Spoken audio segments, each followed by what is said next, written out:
Olá pessoal, tudo bom com vocês? Sejam muito bem-vindos a este canal. Hoje queria trazer para vocês uma indicação de uma minissérie muito interessante e que trata dos assuntos que a gente gosta. A minissérie que estou falando para vocês é A Última Noite em Tremor. É muito interessante, pessoal. Trata-se de uma minissérie do Netflix de 8 capítulos, se eu não me engano, dirigida por Oriol Paulo e estrelada por Javier Rey e Ana Polvorosa. A trama do filme, da minissérie, ela gira em torno de um músico clássico chamado Alex de la Fuente, que ele faz trilhas sonoras para filmes, etc. E ele está passando por um processo, um divórcio, e ele tem alguns problemas, alguns traumas. Ele então vai para uma pequena cidade no interior da Espanha, Tremor, uma cidade costeira, muito bonita, por sinal, bem pequenininha. E lá ele acaba fazendo amizade com algumas pessoas, está vivendo ali, arruma uma namorada. Porém, quando ele está saindo de uma janta que ele estava lá com os amigos dele, Léo e Maria, ele é atingido por um raio. E aí, quando ele é atingido por esse raio, ele passa a ter premonições.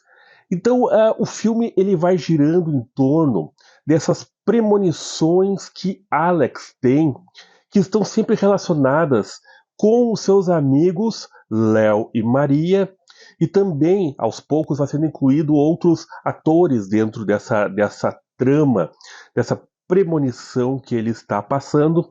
Então, sempre quando ele tem algumas características que ele enxerga, como uma chuva muito forte, onde começa a chover peixes por causa de um tornado, né, que pega no mar e aí traz peixes e chove peixes no caso, né? E aí naquele íntere ali ele vê pessoas chegando na casa do amigo e assassinam o amigo brutalmente, assassinam o amigo e a esposa vem correndo, a esposa do amigo vem correndo até a casa dele pedir ajuda, e aí a premonição ela vai se enriquecendo de acordo com que a vida dele também vai se tornando com outros atores que vão participando. Por exemplo, os filhos dele vêm para a cidade, né? Então os filhos deles acabam sendo incluídos nessa lista dos assassinatos que vão ocorrer. A namorada dele, que também tem uma história bem complicada de vida, e no início ela tem. No início, não, durante grande parte do seriado, ela tem muitas dúvidas quanto às premonições do Alex, porque Alex tinha a sua mãe com o mesmo problema. E eles entenderam e internaram, inclusive, ela por esquizofrenia, entendendo aquilo ali como uma esquizofrenia. Então, Alex acreditava que estava tendo também um procedimento, um processo de esquizofrenia ali, né? E a namorada acaba pensando isso também. Porém, quando ele tem uma premonição referente à vida dela, ela começa a ver por outro ângulo a questão. Mas, enfim, então ele faz uma previsão, diz o seguinte: essa noite vai ter uma tempestade e vai chover peixes mortos. Um furgão vermelho vai até a sua casa, vai matar Léo e Maria. Vai matar Léo e Maria vai chegar moribunda na minha casa e também vai morrer. Essa é a previsão e a premonição que ele faz. E aí, essa premonição, aos poucos, ela vai se encaixando de tal forma ali no filme, e ele vai fazendo investigações, ele tenta resolver e tenta querer evitar a situação. Será possível evitar uma premonição? Ah, será que a gente consegue mudar ou tudo já está destinado a acontecer de acordo com o que a pessoa viu? Há possibilidade de mudar? Então, o filme, ele é a minissérie, né? Ele é muito interessante, trazendo essa questão da premonição. Ela tem um final muito legal, obviamente que eu não vou dar spoilers para vocês aqui, estou me cuidando para não dar spoilers, mas o final ele é muito interessante, é muito explicativo de muitas coisas ali. muito reflexivo também sobre alguns aspectos.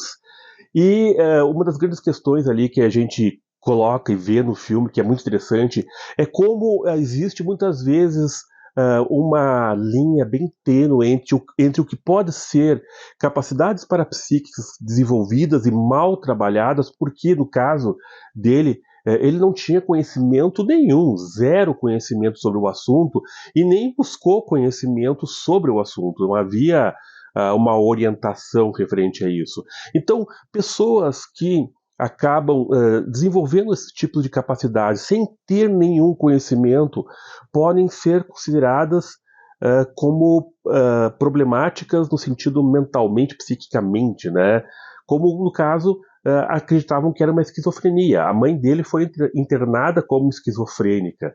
A mãe dele acabou tendo um derrame por causa da quantidade de informações que ela obtinha nas premonições. E ele acaba ali ficando quase como louco, muitas vezes sendo tratado como louco pelas pessoas, porque não entendem aquilo ali como uma premonição. Tá? Então, quantas pessoas elas são internadas por esse motivo, né? E como a linha é muito tênue, né, entre o que pode ser uma capacidade parapsíquica e que pode ser uma doença, que se torna uma doença mental. Eu até diria que essa linha ela cai muito no momento em que aquela capacidade parapsíquica ela está sendo de atrapalho na tua vida, né, e aí ela se torna um problema, ou quando ela pode ser útil de alguma forma. E o filme mostra isso de uma forma muito interessante. A Última Noite em Tremor é um filme assim que realmente te deixa pregado ali na frente, você quer saber o que vai acontecer, tem uma trama envolvente, suspense, momentos muito interessantes e realmente deixa a gente impactado ali com aquela situação toda. Então fica essa minha recomendação para vocês, assistam A Última Noite em Tremor no Netflix, vale muito a pena, tem ação, tem suspense e tem premonições, capacidades parapsíquicas, e eu diria até que tem projeção astral numa cena ali que vocês vão ver logo ali no começo, muito interessante, que deixo para vocês ver novamente, cuidando para não dar spoilers, mas a gente vê vários lances muito interessantes que se relacionam com questão de sonhos, tá? Questões de projeção astral e etc. também, tá? Então, um prato cheio para nós que gostamos desses assuntos. E eu não tenho visto muita gente falando não sobre este filme, tá? Um grande abraço para vocês, assistam o filme e me digam o que vocês acharam. Paz profunda.